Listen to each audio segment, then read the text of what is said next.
family bastion of Rae Bareli. Now, what this means is that he's giving up his old seat of Amethi, which has been given to Congress party worker KL Sharma. Now, many in the ruling BJP are saying that this is veritably a walkover, a surrender of sorts, if you will, to Smriti Irani, who defeated Rahul Gandhi back in 2019 in Amethi. For the very first time, Rahul Gandhi, after being a three-term MP, lost the election from Amethi to Smriti Irani. Also, the decision today to contest from Rae Bareli possibly sends out a wrong signal that Mr. Gandhi does not want to risk fighting a tough contest against Smriti Irani and would rather pick a safe seat like Rae Bareli, which was represented by his mother Sonia Gandhi from 2004 onwards, and then subsequently, of course, now she's been elected to the Rajya Sabha. So what signal does this send to not just the ordinary Congress Karyakarta, but more importantly to the voter? There are 5 more phases left in this election, and the leading man, the challenger, the man who wants to unseat Narendra Modi, has given up his traditional seat and is now fighting on his mother's seat, which is seen as a safer seat. So what kind of signaling does it send to the voter? But first, the story of what it's been a dramatic last 24 hours and how Rahul Gandhi was finally convinced to contest, but he ended up changing his seat from Amethi to Rae Bareli.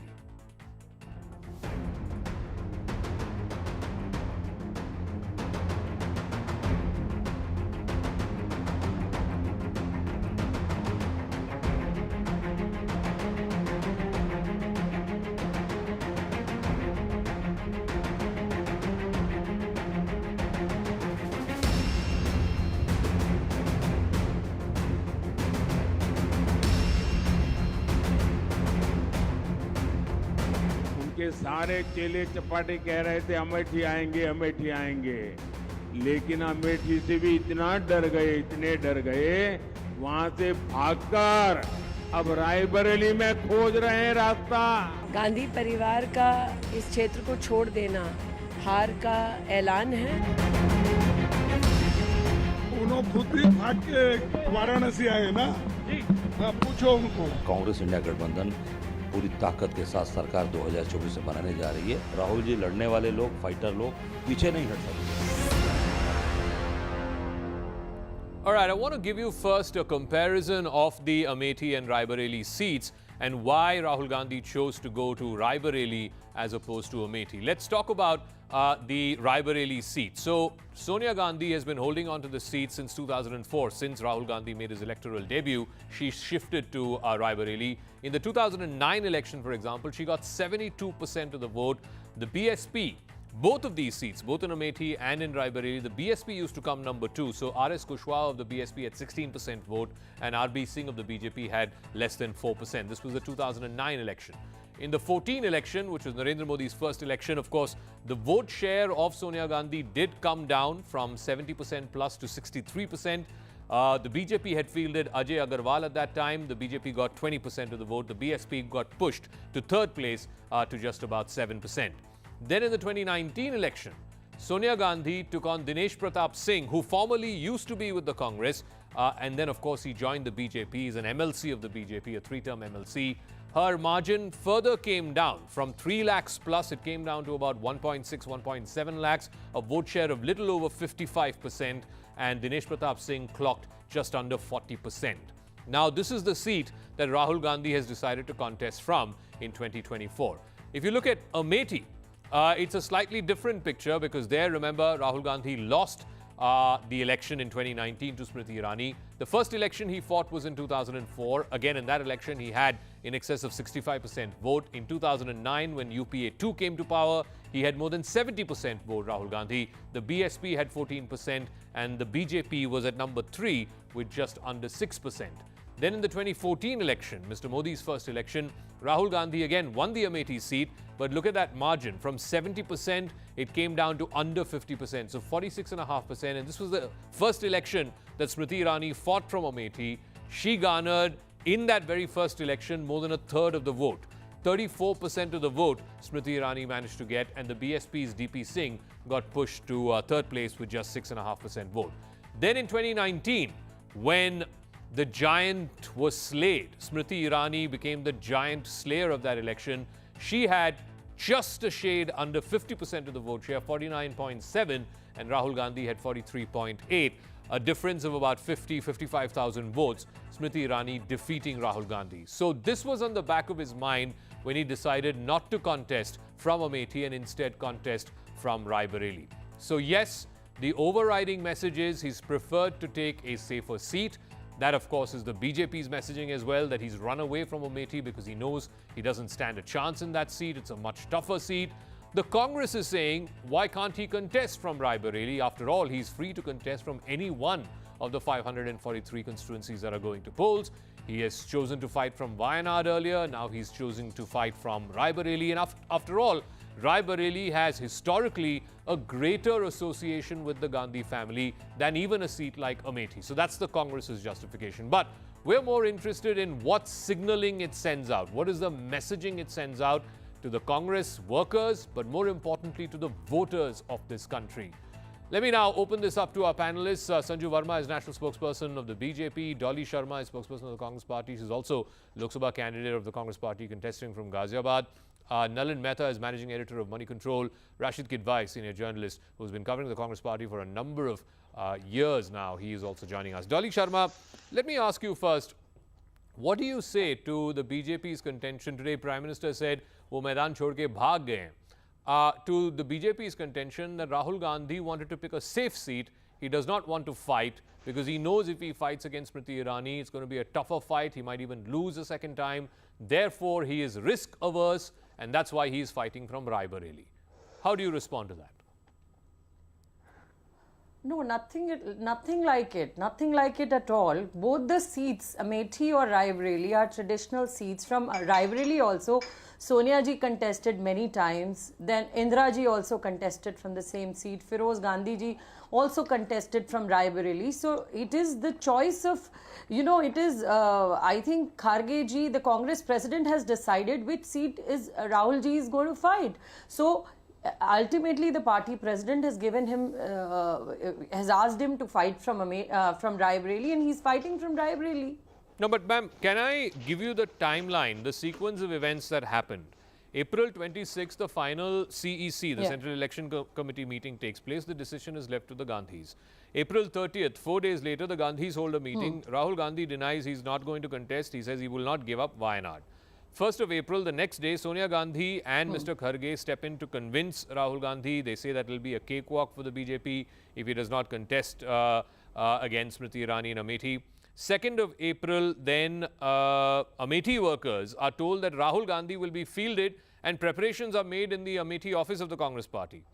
And by 8 o'clock yesterday evening, Rahul Gandhi says no to Amethi and Congress Party workers are made to bring down the cutouts and the decorations and banners and so on. Why all this drama when 2 weeks ago when the CEC concluded he could have said, I don't want to fight Amethi, let me fight from Rae Bareli? No drama at all, Zaka. It is ultimately the decision of the Congress president, party leaders and Rahul Gandhi. And if they are fighting from Rae Bareli, then what is the harm in it? Let him contest. He's fighting from Wayanad. Prime Minister is fighting from, why he's not fighting from Gujarat? Why he's fighting from Banaras? Ultimately it's his choice, no? So if he wants to fight from Rae Bareli, he will fight from Rae Bareli. KL Sharma is a loyal party man. He's worked day and night in Amethi and Raebareli. He worked closely. Every household of Amethi and Raebareli knows KL Sharma. So KL Sharma ji is fighting from Amethi and hopefully he will win also. Okay, so let me ask Sanju Verma. Rae Bareli is one of 543 seats. Mr. Gandhi is free to fight from wherever he chooses to fight. He fought from Wayanad last time and this time. He's now fighting from Rae Bareli. Also, Rae Bareli seat has more historical, more emotional, more electoral connection with the Congress Party than even Amethi. Amethi, Sanjay Gandhi first represented in 1980. Rae Bareli has been represented by Mr. Rahul Gandhi's grandfather, Feroz Gandhi, way back in 1957. And subsequently, it's been held by his grandmother, his mother. So it has far more emotional and electoral quotient with the Congress Party. So what's wrong in him deciding to fight from Rae Bareli? Zaka, there is nothing wrong in Rahul Gandhi choosing to abandon Amethi and deciding to contest from Rae Bareli. It is his prerogative and the prerogative of Mallikarjun Kharge and the Congress party. So far, so good. But no matter how hard, 162 villages in Amethi have got pakka roads in the last 5 years, 1.34 lakh homes under the Pradhan Mantri Awas Yojana scheme in Amethi alone, 4.34 lakh toilets built in Amethi alone under the Swachh Bharat sanitation scheme. Okay. So if you're saying Smriti Irani has zero to show by way of a report card, you're barking up the wrong tree. Okay, I want to get Dolly Sharma. There's one other problem, Dolly Sharma. Assuming Mr. Gandhi wins, let's say, both in Rae Bareli and in Wayanad, he has to give up one seat because, you know, Rae Bareli seat has had so much association with the Gandhi family. We can presume that he will keep that seat and he'll give up Wayanad. When that happens, two things. One, already the CPI candidate there, Ani Raja, has said that, look, this is exactly what we were saying, that ultimately he will have to give up the seat of Wayanad. And two, what sort of messaging does it send out to the voters of Wayanad? The Kerala Assembly election is just 2 years away. Rahul Gandhi would have taken them for a ride then by contesting from there, winning from there, only to give up that seat. So he should not have contested from Wayanad in the first place, which is what the CPI candidate there has been saying from day one. Ultimately, it's the choice of Rahul Gandhi ji, which seat he's going to keep, whether Rae Bareli or Amethi, number one. Number two, yes, Smriti Irani has done nothing in Amethi. The numbers that you have got is like the fake numbers that you people always get. You people says Har Ghar Jal. You come to Ghaziabad, I'll show you the places where there's no water even today. So your numbers are literally like that. Triple ITs are closed, hospitals are closed. There are steel plants that are closed in Amethi, which Congress developed. What are you talking? The work that she's done nothing in Rae Bareli. KL Sharma has worked day and night for Amethi and Rae Bareli. Every household of Amethi knows KL Sharma, and he's going to win from Amethi. You wait and watch. But ma'am, so if it is as not you the say, question that you're asking. Anybody we can field from. If as you say, anybody, Smriti, any karyakarta, no. Every karyakarta has a right. Yesterday. See, Dolly ji, let me give you the benefit of the doubt. Let me give you the benefit of the doubt. Yes, okay, I agree. You are saying that Smriti Irani has not done any work in Amethi. If that is the case, if people of Amethi are angry with her, if there is massive anti-incumbency against her, all the more reason why Rahul Gandhi should have stood in that seat. He should have fought from that seat. See, Zaka, ultimately it's our choice. No, it is the choice of Congress party whether we want to field the candidate, whether we want to field Rahul Gandhi, Congress president wants to field Rahul Gandhi there or not. It's our choice. We will not make our choices as per the BJP. It is not the BJP who has to decide our candidates. It's the Congress party ultimately who has to decide the candidates. On which seat, which candidate has to be fielded? Yeah, Rashid, and then I'll. Rashid wanted to make a point. Yes, Sanju Verma after that. Rashid. Yeah, thank you. I'm saying, look, whether the Congress retains its bastion or not, a simple thing, Zaka, about 2024 Lok Sabha is very clear. The Congress performance is directly, linked to BJP's performance or the other way around. If Congress sticks to its, tally of 50 or less, BJP will easily cross 350 plus. If the Congress gets, 75 par, then the BJP will be just around 300 seats. If Congress crosses 100, then the BJP will be short of, majority. This equation is known. So therefore, I'm saying it is not a story about Rae Bareli Amethi. It's about whether, as Akhilesh Yadav said, Uttar Pradesh mein महफिल जमाते हैं. Whether you see the alliance is able to get, 20, 30 seats in Uttar Pradesh or not, that would matter. Similarly, Tejasvi holding on to Bihar or Uddhav Thackeray in Maharashtra. Rashid, there's one small problem in that argument. I buy your argument. It's a psephological argument and fair enough. The only problem is, if on the ground, the sentiment is that Congress will cross 75 or Congress will cross 100, the first people who will know that are the netas. Certainly the Congress netas will know, and even more than that, the BJP netas will know, right? And if the sentiment on the ground is that Congress is crossing 75 or Congress is crossing 100, then there is something called a domino effect. Then definitely in the so-called bastion seats of the Congress, they will win.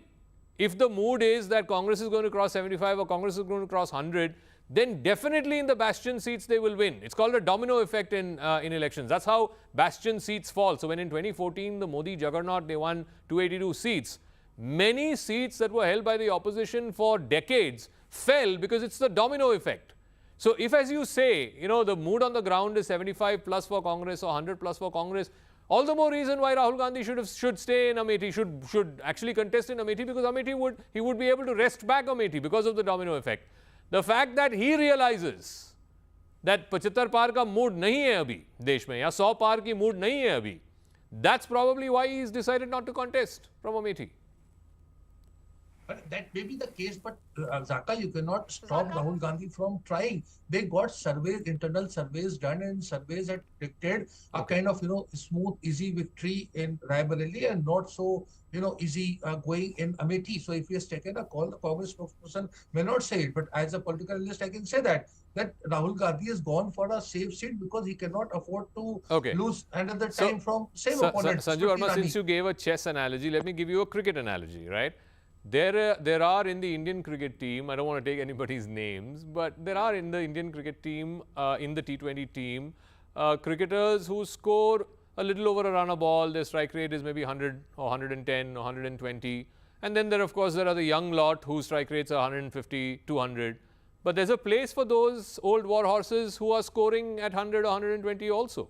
So if Rahul Gandhi's calculation is that, look, I'll take the safe seat, it enables me to campaign in other parts of the country because I am the face of the opposition, I am the face of the Congress party, the star campaigner. So therefore, let me take the safe seat. If there's place for old war horses in the cricket team, why not for old war horses in the Congress party? And why is BJP so disappointed? Sanju Verma. Zaka, can you hear me? Yeah, I can hear you, yes. Okay. Zaka, I want to say a couple of things. We are assuming that Rahul Gandhi will win Wayanad. But, I think that is a very presumptuous conclusion to make at this stage, because don't forget that Karnataka became a state in November 1956. In the last 68 years, Kerala became a state in November 1956. And in the last 68 years, Kerala has been ruled either by the Congress or the left, or by a Congress-centric alliance or a left-centric alliance. And I was horrified to know that Wayanad today continues to be amongst the 250 most backward regions in the country. Wayanad today has a female labor force participation rate lower than the national average. Wayanad today has lower electricity connections than the national average. Wayanad today has lesser number of toilets than the national average. And the reason being that the Pinarayi Vijayan government and Rahul Gandhi, they've refused to implement central government schemes of the Modi government in Wayanad. Nothing could be more shameful. Okay, I'll give Nalin the final. I'll give cut the nose to spite the face. I'll give Nalin the final word. Nalin, very quickly, what may this mean? How will this shape not just the battle for Uttar Pradesh, but the remaining phases? Because I am of the firm belief that this will have resonance beyond Uttar Pradesh as well. This signalling will send out a sort of negative message, if you will, certainly to Congress Karyakartas and maybe even to the voters. Who knows? No, I agree, Zaka, because politics is about momentum, it is about optics. When Narendra Modi became the BJP's prime ministerial candidate in 2014, he went to Banaras. He could also have contested from, the reason is because the road to power in Delhi goes through Lucknow and goes through UP. If you are not going to be fighting in your own, one of your core bastions, you're fighting only from Rae Bareli, it does send a signal that the Congress side is not confident of victory there. And we can justify in whatever way one does, but there is an electoral common sense that the voter sees. And this is a negative signaling that that signifies that the Congress is not that confident in its core bastions. All right, we'll leave it at that. Certainly, like I said, the first people who know what is happening on the ground are the netas. And in this case, Rahul Gandhi deciding not to contest from Amethi, I guess he has sensed that it's a tougher fight, certainly a tougher fight than Rae Bareli, and therefore he wants to take the safer option. But the signaling that it sends, I think, is not particularly a flattering one for the Congress. We'll leave it at that. That's debate 1 tonight on Brass Tacks.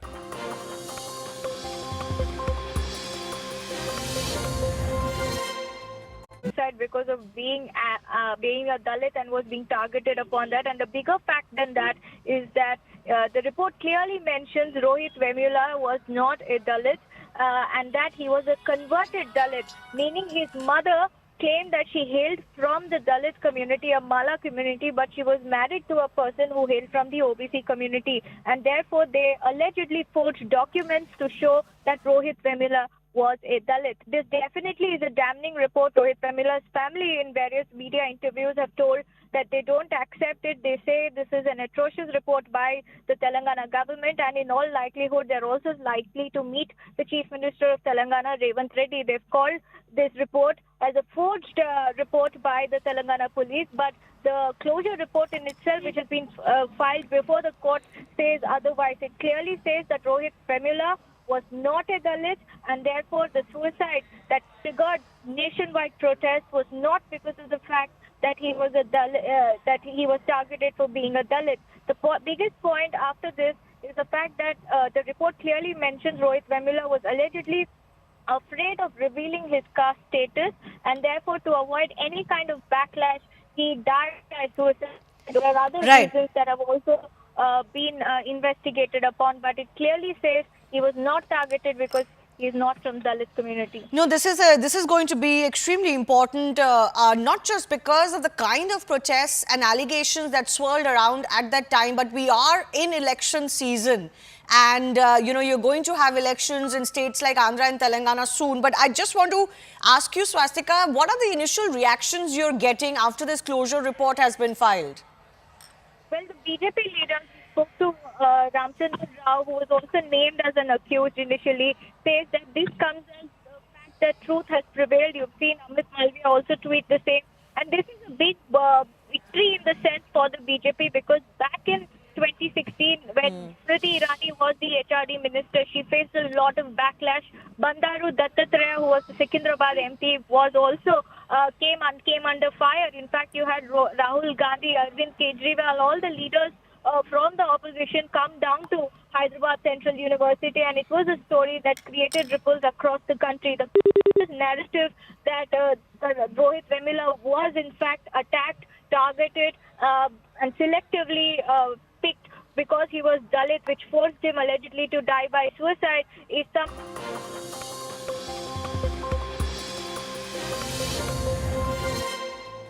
The Rohit Vemula case, way back from 2015, is back in the limelight. This time, the Telangana police, under a Congress government, has decided to close and file a closure report in the Rohit Vemula case. They have given a clean chit to all the accused. In its closure report, the Telangana police have also claimed that Rohit Vemula was not a Dalit and that he committed suicide because he was afraid that his real caste identity would be discovered by the college authorities. Telangana police also claim that his caste certificates were forged and that the case has been closed on account of lack of evidence. The report thus, in a way, absolves the then Secunderabad MP, Mr. Bandaru Dattatreya, the then MLC, N. Ramchandra Rao, and the University of Hyderabad Vice-Chancellor at that time, Appa Rao. Besides, of course, the Union Minister for Women and Child Development, at that time the Union HRD Minister, Smriti Irani, as well as leaders of the ABVP, because the students at that time in 2015 took out a number of protests and marches inside the campus saying that this was a clear-cut case of discrimination against a Dalit and that he committed suicide because he couldn't take it anymore. That entire argument or that entire position, that entire defense has now come crumbling, and that too by a closure report filed by a police which reports to a Congress government, to a Congress administration. Report. That was not finalized yet. We did not receive any report from the district collector. Okay. Hello? Yes, I can hear you. So you're saying, what is your reaction on this report that has been filed by the Telangana police? We will fight. And we have an option the High Court has given a direction to file a protest petition in the lower court. We are looking for the legal options also. Okay. In the report, Raja, the Telangana police has mentioned that Rohit Vemula himself was not a Dalit. This is not coming to the fore for the first time, but once again this argument has resurfaced. Your reaction? See, that should be given whether we are SC or not. That should be come from a district collector or from Guntur district. Waiting for that. What is your next course of action? That is not. All right, that was Swastika, my colleague, speaking to Raja Vemula, the brother of Rohit Vemula. Swastika is now joining us live. I believe there's a campus protest at the Hyderabad Central University. But the most intriguing part of this report, Swastika, is what is the state government saying? Because after all, this is the Telangana police. There is currently a Congress administration there under Revant Reddy. And of course, the Congress back in 2015 had made a huge issue of this. Rahul Gandhi had personally gone to the HCE campus. In fact, even now, in the 2024 manifesto, they have promised to bring something called the Rohit Vemula Act to cut down on discrimination against students who are from a Dalit background. What is the Congress government there in the state saying? Because their own police are saying that Mr. Vemula was not a Dalit. Well, the official word from the state government is still awaited, but we are given to understand that Rohit Vemula's family has in fact sought an appointment to meet with Telangana Chief Minister Revant Reddy, and sources have indicated that in all likelihood that meeting is going to be through in the next coming hours. Having said that, let me bring you back to what's happening here at the Hyderabad Central University. Protests have broken out. Ambedkar student associations here are calling for the immediate rollback of the report and say this is a ploy to not just malign the Ambedkar Student Association but also humiliate Rohit Vemula. But what I want to highlight particularly are three particular things from that report. Number one, the police has filed a closure report saying there is no evidence. Point number two, the report says that Rohit Vemula was not a Dalit. His mother claims to be from the Mala community, but she was married to somebody who hailed from another caste. And third point is that Rohit Vemula's suicide may not be driven by the fact that he was targeted on the basis of caste, but rather was afraid of being exposed of his actual caste status. With that, I also want to highlight the report clearly says there were no other evidences that suggest that Rohit Vemula was targeted on the basis of his caste, and more importantly, the fact that the family even now continues to claim that they are being targeted and maligned rather than being properly investigated by the police. The family's version is that we had submitted all the documents to the district level committee, but despite that, none of that has featured in the closure report. So the next course of action for the family is to meet the government here in Telangana. Pertinent to note that it's a Congress government here in Telangana, so we can perhaps expect some political development whether the state government extends its support to the family or not, time will tell. But definitely that's one thing to watch out for. Back to you. All right, Swastika, we'll leave it at that. We'll see how the story plays out. Telangana, of course, goes to polls on the 13th of this month, and therefore this will definitely be a big talking point on the campaign trail. The BJP is already making this an issue. Let me now open this up. Quick face-off tonight on Brass Tacks as we bring in Sanju Verma, national spokesperson of the BJP. Khalikur Rahman is a leader of the Telangana Congress. Mr. Rahman, first things first, you know, for the longest time, the Congress party, and in particular Rahul Gandhi, I remember he went to the HCU campus, he camped in there and said justice for Rohit Vemula. Even in your 2024 manifesto, you're talking about Rohit Vemula Act.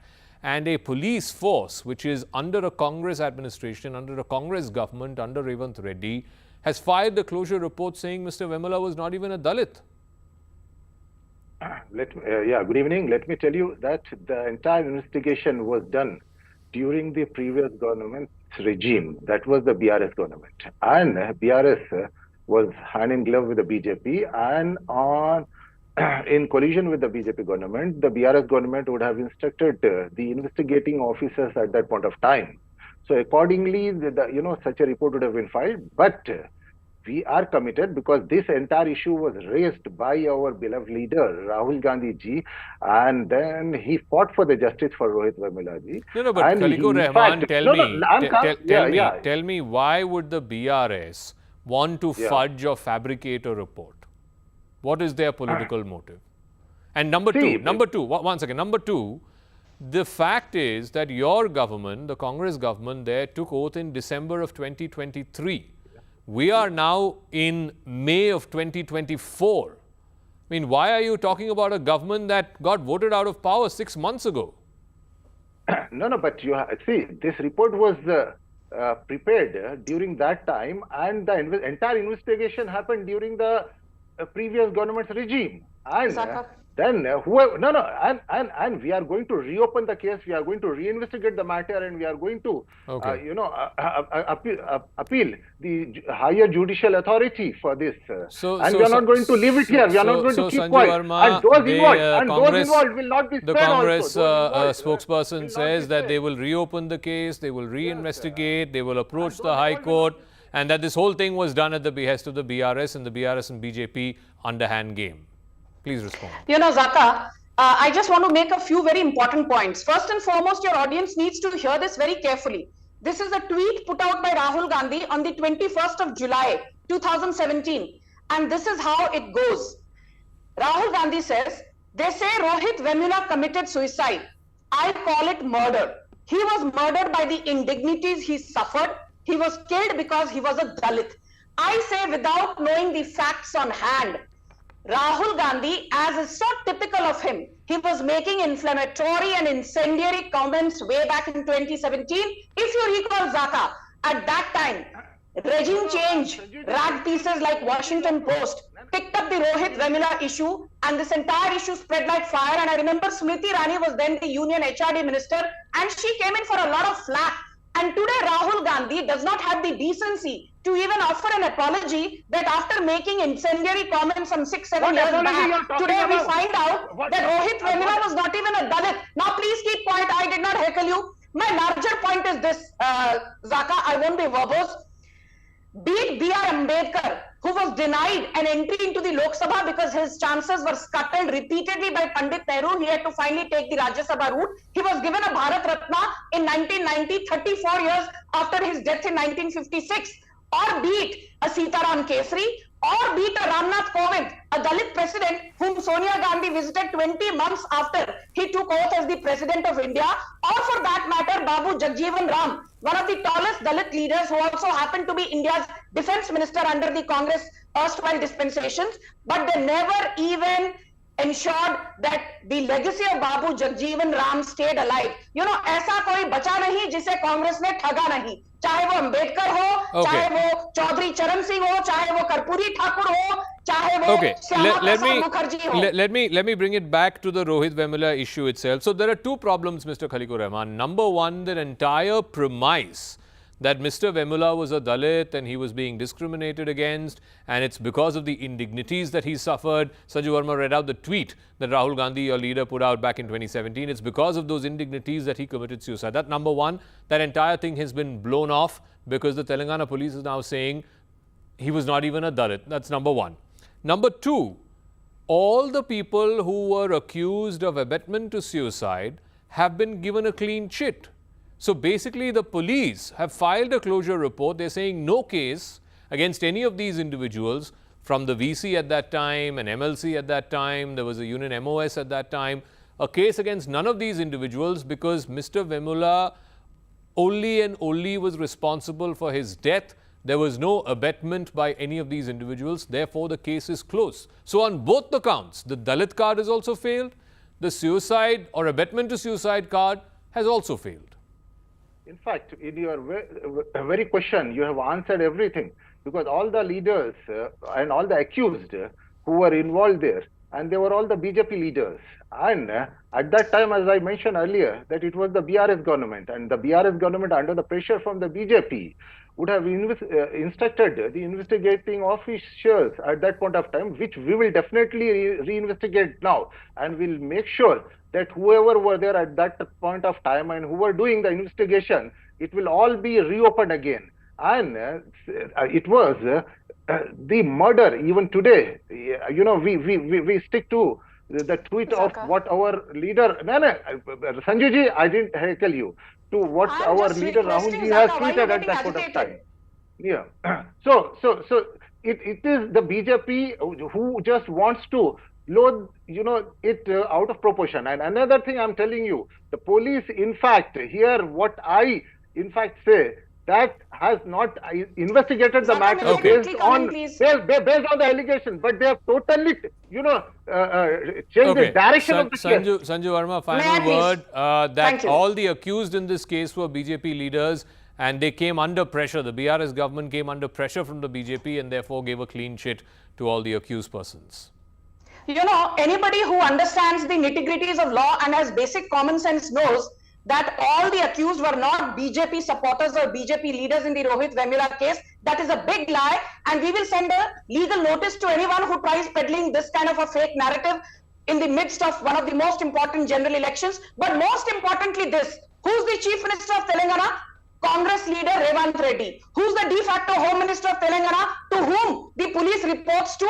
It is Revant Reddy. And who's the Advocate General of Telangana? The Advocate General is very important in this overall scheme of things, because the police cannot file a closure report unless they have approval from three places. One is the Chief Minister / Home Minister, which is Revant Reddy in this case. One is the Advocate General, that is Sudarshan Reddy. And one is the DGP, who also reports into Revant Reddy, the DGP in this case being Ravi Gupta. I want to ask, Sudarshan Reddy, the Congress Advocate General of Telangana, gave his go-ahead. Revant Reddy gave his go-ahead to file the closure report. The DGP of Telangana, Ravi Gupta, gave his go-ahead to file the closure report in the Rohit Vemula case. पर आप कटघरे में किसको खड़ा कर रहे हैं? किसके माथे और किसके सर पे आप ठीकरा फोड़ रहे हैं? Again BJP. Are we in power in Telangana? No. Law and order is a state subject. Revant Reddy has a lot of questions to answer. Okay, we'll leave it at that. Thank you very much, Sanju Verma and Khaliqur Rahman, for joining us. Like I said, I suspect this is going to get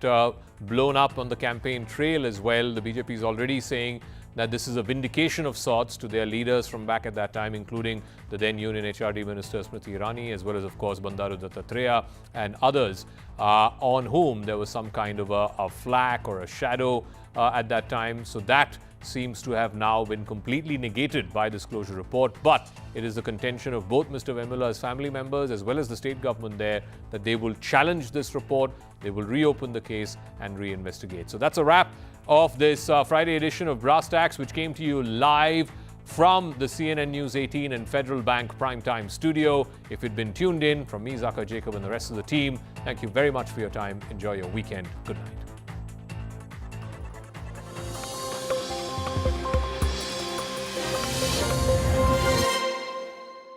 Stands completely nullified by this report, which clearly says that they are closing the case on the grounds that there is no evidence, and the biggest factor in that is the fact that Rohit Vemula was allegedly not a Dalit and that his family forged documents to show that he was from a Dalit community. Okay, Swastika, I want you to just stay with me, because this is a sensational closure report that has been filed on what was a sensational case at the time. If you remember, this rocked Parliament for many, many days. The HRD minister at that time, Smriti Irani, was put in the dock and was personally blamed for the death of Rohit Vemula. I have Ajay Alok, national spokesperson of the BJP, actually joining us. Ajay Alok, I do thank you for joining us on short notice. Again, your first response on this massive closure report that has been filed. It puts everyone in the clear, but more importantly, it brings out facets that may be a little bit ugly, but as per the closure report, the reasons for the suicide were completely different. No, of course, we have all the sympathy for Rohit Vemula, because he was a young, promising guy, and any youngster committing suicide is not good for the country. That we firmly believe. And yes, Parliament was rocked, like what you said, but it was rocked by on whose behest? It was again this Jhutha Gandhi, this Rahul Gandhi, Ranchod Gandhi. He made all these things happen. He made an issue out of nothing. And today in Telangana, when Telangana police have filed this closure report, we don't have the government there. Earlier also we were not in the part of the government. It was KCR's government. So we are nowhere connected there.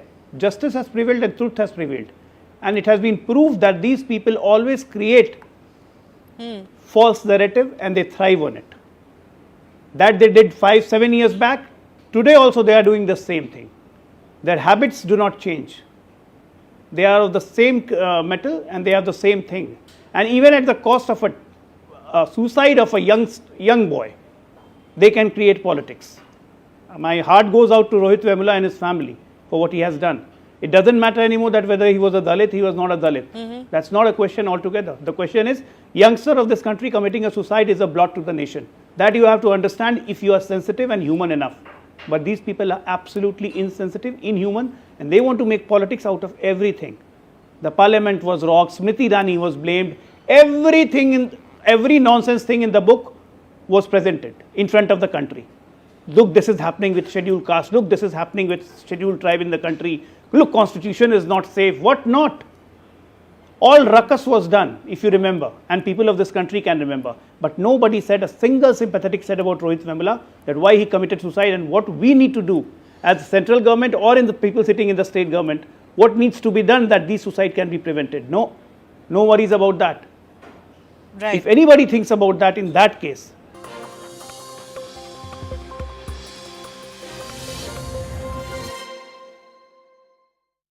how will these elections impact Bharat's rise in the world?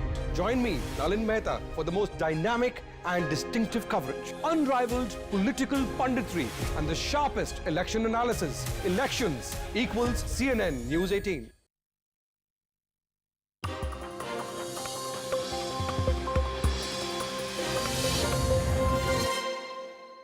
it was Prime Minister Modi that he took multiple initiative steps that these things do not happen, how you can interact with students.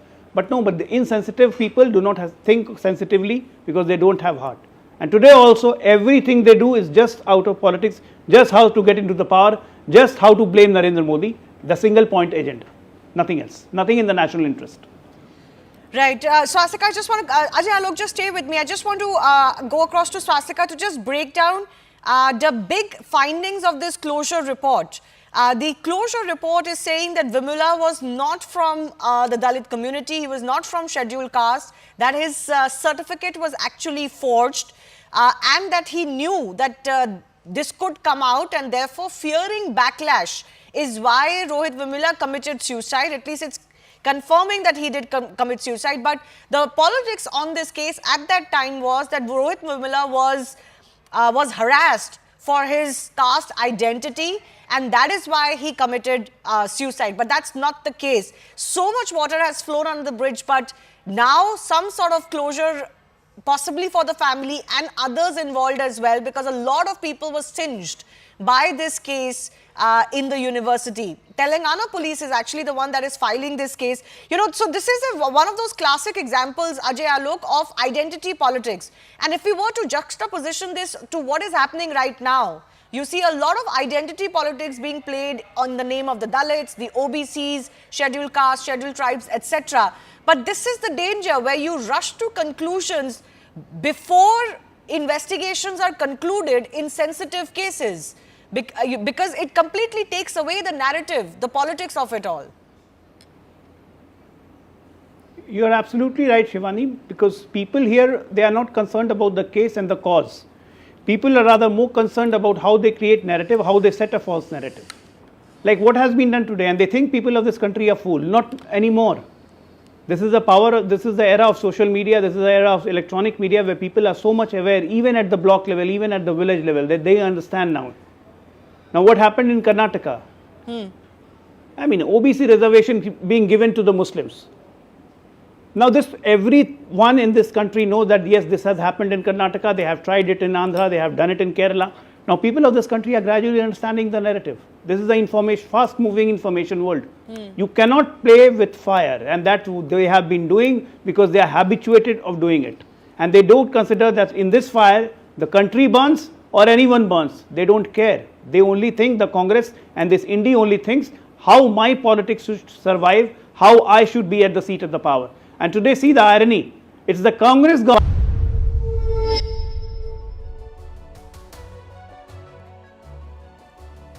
Hello, Namaskar. This is First Post and you're watching Vantage with me, Palki Sharma.